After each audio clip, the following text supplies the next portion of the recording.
ITB. Jumpa lagi di One Wealth Outlook, Weekly Market Update bersama saya Nataya Henry Wijaya. Menutup bulan Agustus, ketiga indeks saham Amerika Serikat ditutup melemah. Di mana sepanjang bulan Agustus, indeks S&P 500 melemah 3,97%, indeks Dow Jones sebesar 3,92%, dan indeks Nasdaq melemah paling dalam sebesar 4,46%. Alhasil, market dapat dikatakan telah menghapus bagian daripada Summer Relief Rally yang telah berlangsung sejak bulan Juni hingga Juli kemarin. Selama 1 minggu terakhir, aksi sell-off investor dipicu oleh The Fed yang masih dinilai lebih hawkish dari yang diantisipasi sebelumnya.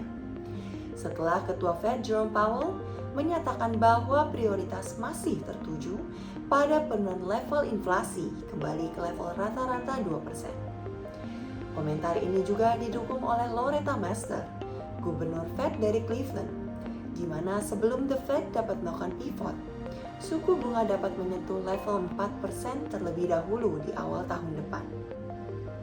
Terlebih, data pasar tenaga kerja Amerika Serikat masih terbukti resilient per Agustus lalu, terlepas dari kondisi makroekonomi yang jauh lebih menantang. Tingkat lowongan kerja jobs menunjukkan adanya 11,2 juta lowongan kerja di bulan Juli atau mendekati rekor tertinggi. Data upah non-pertanian Amerika Serikat pun tercatat bertambah 315.000 di bulan Agustus, atau lebih besar daripada ekspektasi pasar. Melihat rilisan data tenaga kerja Amerika Serikat yang suportif, kedua data ini turut menopang ekspektasi akan sikap hawkish The Fed. Tidak hanya itu, kegelisahan investor pun diperburuk oleh krisis energi di Eropa. Seiring dengan masalah teknis Gazprom Rusia yang mengakibatkan pipa gas utama yang disalurkan ke Eropa tidak akan beroperasi sesuai dengan rencana awal, level inflasi Eropa melonjak ke level 9,1% year on year pada Agustus 2022. Alhasil, dapat berujung pada pengetatan kebijakan suku bunga dan menghantar Eropa kepada resesi. Beralih kembali kepada suku bunga, dipicu oleh pernyataan hawkish The Fed dan juga berbagai rilisan data ekonomi yang mendorong ekspektasi suku bunga ke depannya, beberapa ekonomis memprediksikan bahwa pada FOMC bulan September mendatang, The Fed dapat menekan suku bunga sebesar 75 basis point. Di pasar obligasi Amerika Serikat, investor turut merespon sikap hawkish The Fed, tercermin dari kenaikan yield daripada US Treasuries acuan 10 tahun, di mana pada awal Agustus, yield berada pada level 2,57% dan ditutup menguat ke 3,19% di akhir bulan. Beralih ke pasar domestik, pada bulan Agustus, IHSG berhasil menguat sebesar 3,01%, ditutup di level 7.177,17 pada Jumat lalu. Dalam 1 minggu terakhir, IHSG pun masih mencatatkan kenaikan sebesar 0,63%. Penggerak IHSG selama minggu lalu datang dari beberapa rilisan data domestik.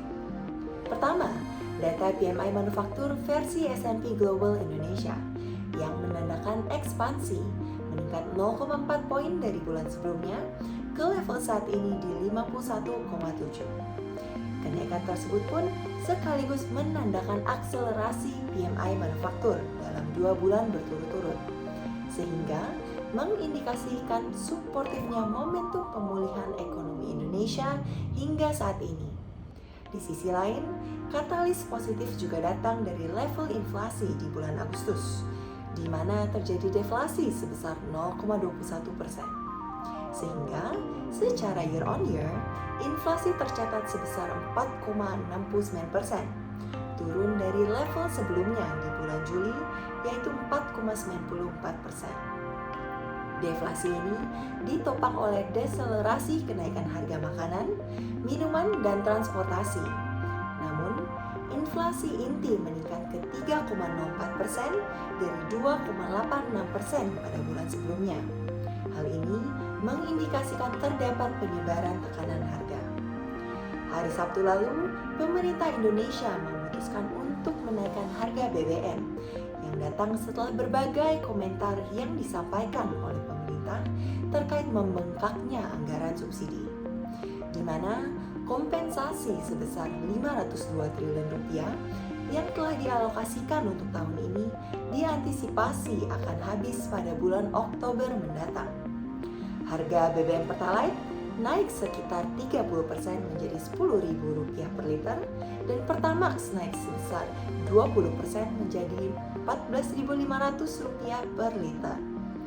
Dengan adanya kenaikan pada harga BBM, grup kami menilai terdapat resiko untuk inflasi meningkat dan menembus 7% dalam beberapa bulan ke depan dan akan berpotensi untuk mendorong Bank Indonesia untuk meningkatkan suku bunga acuan setidaknya 50 basis point di tahun ini.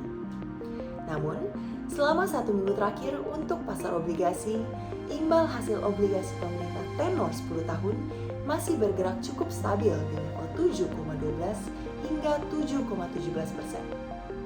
Tidak hanya itu, rupiah turut berhasil untuk diperdagangkan stabil hingga ditutup di level 14.843 pada Jumat lalu. Dengan demikian, menjadi patut untuk terus dicermati oleh investor adalah di tengah antisipasi bertahannya sikap agresif Bank Sentral sejalan dengan upaya pengendalian inflasi, seberapa besar kenaikan suku bunga yang akan terrealisasi di sisa tahun ini. Sekian informasi dan analisa kali ini. Untuk mendapatkan update terkait pasar terkini, silakan mengakses weekly market journal kami melalui link berikut.